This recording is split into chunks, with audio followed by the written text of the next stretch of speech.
एक मित्र प्रश्न पूछ रहे हैं, आचार्य श्री, क्या निराकार वस्तु का ध्यान हो सकता है और ध्यान में निराकार वस्तु निराकार ही बना रहता है?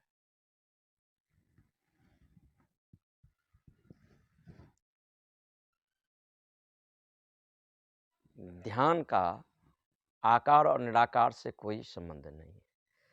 ध्यान में विषय वस्तु नहीं रह जाता है। ध्यान चित्त की उस दशा का नाम है जहां हम सारे विचार को तिलांजलि दे चुके हैं। निर्विचारना की चित्त दशा जो है सो ध्यान है। न वहाँ आकार है, न वहाँ निराकार है। Meditation is not anything of the mind, it is something behind the mind. And first step to be playful about it, then you not serious. Hence I want to cut the very root of it. Then your mind start talking, I am religious, virtuous, higher than other people. ध्यान में हमें गंभीर नहीं होना है, serious नहीं होना है, सहज होना है। ध्यान है क्या? ध्यान चित्त का वह स्टेट ऑफ माइंड है, ध्यान चित्त का वह दशा है जहां विचार नहीं है। विचार के इस भाग हम परमात्मा से जुड़े हैं और विचार के उस भाग हम संसार से जुड़े हैं। विचार बीच में एक सेतु है जो संबंध बनाता है प्रकृति और पुरुष के बीच। तो पूरे ध्यान का प्रोसेस, पतंजलि के अष्टांग योग का पूरा अवधारणा यही है कि हम कैसे मन के पार चले जाएं।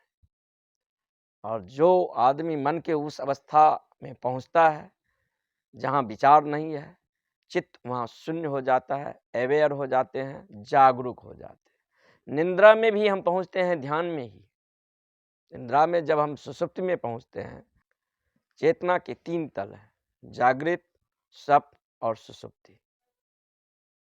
जब हम जागृत से स्वप्न और स्वप्न से जब हम सुषुप्ति में पहुंचते हैं, वहां भी कोई विचार नहीं रहता है, लेकिन वहां जागरूकता नहीं रहता है, वहां मुझे पता नहीं। वह अवस्था ऐसा है जैसे किसी आदमी को एनेस्थीसिया दिया गया हो और बगीचे में लाया गया हो। तो बगीचे में जो उस समय वातावरण है, बगीचे में जो उस समय फूलों के सुवास है, बगीचे में वो जो हरियाली है, सब उसे स्पर्श करेगा, लेकिन उसके चेतना जो है सो जागरूक नहीं है, सोया हुआ है बेहोशी में, उसे कुछ मालूम नहीं हो। वह बगीचे से इस प्रकार गुजर जाएगा जिस प्रकार वो बगीचे में आया ही नहीं था, उसका वहां अनुपस्थित है। क्योंकि हम बगीचे में पहुंचे हैं तो हमारा भी बगीचे में होने के लिए बगीचे में हमारा उपस्थित भी होना जरूरी है। अगर वहां चेतना ही नहीं है तो फिर जो है बगीचे के सौंदर्य के साथ जो एक संवाद होगा, वो संवाद नहीं हो सकता है, वो हम नहीं देख सकते हैं। इंद्रियों के रहते हुए भी हम उसका अवलोकन नहीं कर सकते। तो जब हम सुषुप्ति में जाते हैं तो हमारी जो स्थिति है वैसे है जैसे एक आदमी को एनेस्थीसिया दिया गया हो और बगीचे में घुमाया गया हो। फिर एनेस्थीसिया के बाद जब उसका नींद टूटता है और उससे पूछता है, आप कहाँ से आए हैं, इस समय आपको कहाँ से लाया गया था घुमाकर? तो वो आदमी कहता है कुछ कुछ हल्का हल्का धुंधला सा स्मरण है, लेकिन स्पष्ट वह नहीं बता सकता। प्रकृति उस समय भी उससे संवाद करने के लिए पूरा उतना ही आतुर था जितना अब है, लेकिन उसका वहां अनुपस्थित, वह वहां उपस्थित नहीं था।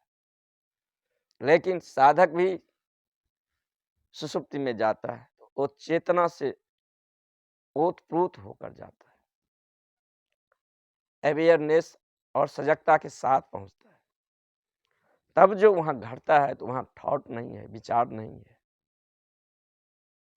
लेकिन वहां चेतना का पूरा मौजूदगी है। हम उस आलोक को, उस रस को, उस आनंद को, उस सत्य और शिवम सौंदर्य को हम अनुभव करते हैं। तो समानतः जो आदमी जी रहा है जीवन, वो मूर्छा में जी रहा है, एक गहन मदहोश जीवन जी रहा है। जिसमें उसे स्वयं अपने सेल्फ का होने का उसे उसका पता नहीं है और चीज़ के प्रति वह अवेयरनेस है। अगर जागरूक नहीं है तो सड़क पर जब वो चल रहा है तो सड़क के छोड़कर वह कोई और आयाम पर तो नहीं चल रहा है। घर जाने के लिए जिस रूट को उसे उपयोग करना है उसी रूट को उपयोग करता है, लेकिन अचेतन करता है, चेतन नहीं है। शरीर चल रहा है उसके प्रति उसे अवेयर में नहीं, शरीर चल रहा है उसके प्रति वह अवेयर में नहीं है, होश में नहीं। लेकिन जब साधक कोई कृत्य करता है, सड़क पर चलता है, तो to be living in the present, जब वो चलता है तो चलता है, होश के साथ चलता है, खाना खाता है तो खाना खाता है, अपने प्रत्येक कृत्य के साथ वह स्वयं अपने सेल्फ को अपने चेतना में उपस्थित होते हैं। उसका कोई कृत्य जो है अधूरा नहीं होता है और सामान्य आदमी जो है उसका हर कृत्य जो है अधूरा होता है, चाहे वो पत्नी के साथ हो या बच्चे के साथ हो या खेल के मैदान में हो या जीवन के किसी कार्य में हो, वहाँ उसकी प्रेजेंस नहीं। तो पूरी साधना और ध्यान का एक ही आयाम है जो हमें कैसे विवेक को जन्म हो, कैसे हम अधिक सजग को उपलब्ध हो सके, कैसे हम अधिक से अधिक होशपूर्ण हो जाए। और चेतना हमारा जितना होशपूर्ण होता चला जाता है, जितना हमारा होश बढ़ता चला जाता है, उतना मूर्छा का आवरण जो है हम पर छटता चला जाता है और उतना हम आत्मवान होते चले जाते हैं। तब उसका प्रेजेंस ही बोलता है, तब वो जो होता है वही बोलता है। उसके अंदर जो है अंधेरा का वह आवरण, चेतना पर एक कुहासा था, एक बादल था, वह छट गया क्योंकि चेतना के सूर्योदय के सामने वह वाष्पीभूत हो गया। तो ध्यान का मतलब न आकार से है, न निराकार से है, न विषय वस्तु से है। ध्यान चित्त का वह दशा है जहाँ न आकार है, न निराकार है, न कोई विचार है, न कोई विषय वस्तु है। हम उस समय अपने स्रोत से जुड़ जाते हैं जिससे हम प्रवाहमान हो रहे हैं, जिससे कभी हम निकले थे। सांख्य का यही दर्शन है कि प्रकृति और पुरुष दोनों अलग अलग है। पुरुष का मतलब है चेतना।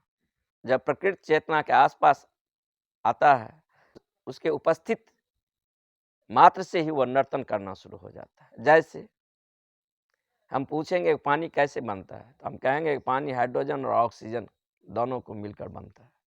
लेकिन लैब में जब हम पानी को तोड़ते हैं, उसमें दो गैस मिलता है, हाइड्रोजन और ऑक्सीजन। लेकिन लैब में जब हम हाइड्रोजन और ऑक्सीजन को आपस में मिलाते हैं तो फिर पानी का निर्माण नहीं होता है। क्यों नहीं होता है? क्योंकि हाइड्रोजन और ऑक्सीजन को आपस में मिलने के लिए विद्युत का शक्ति को उपस्थित होना चाहिए। वो जो आकाश में हम करकते हुए विद्युत देखते हैं वर्षा के दिनों में, मात्र उसके उपस्थित में ही हाइड्रोजन ऑक्सीजन आपस में मिलते हैं और पानी को निर्माण करते हैं। लेकिन ये विद्युत की शक्ति कुछ करता नहीं है, इसका कोई सहयोग नहीं है। यह एक कैटालिटिक एजेंट का काम करता है। मात्र इसके उपस्थित मात्र से ही हाइड्रोजन ऑक्सीजन आपस में संयोग कर लेता है और पानी का निर्माण कर लेता है। इस विद्युत शक्ति का उसमें कोई सहयोग नहीं है, मात्र उसके उपस्थिति से। तो चेतना का दो दशा हो सकता है। जब चेतना के प्रकाश बाहर की ओर गतिमान करने लगता है और सेल्फ का विस्मरण हो जाता है, हम अपने आप को वस्तु मात्र ही समझने लगते हैं और हर एक चीज से हमारा तदात्म्य हो जाता है, शरीर से, मन से, भावना से, विषय वस्तु से। जब साधक स्वयं के भीतर सजगता पर काम करके होश और अवेयरनेस को बढ़ाता है, तो स्वयं के भीतर एक आत्मस्मरण का भाव, सेल्फ का होने के भाव, जिस स्रोत से चेतना बह रहा है उस स्रोत का स्मरण आता है और साधक विवेकवान हो जाता है। और जब स्वयं सेल्फ का स्मरण हो जाता है तो बाहर हमें जिसके साथ तादात्म्य में था, विचार के साथ, भावनाएं के साथ, शरीर के साथ, विषय वस्तु के साथ, वो विलीन हो जाता है। ऐसे ही जैसे सूरज के उगते ही उसके कण जो है सुबह विलीन हो जाता है। तो ध्यान का न आकार से, न निराकार से, न विषय वस्तु से कोई संबंध नहीं।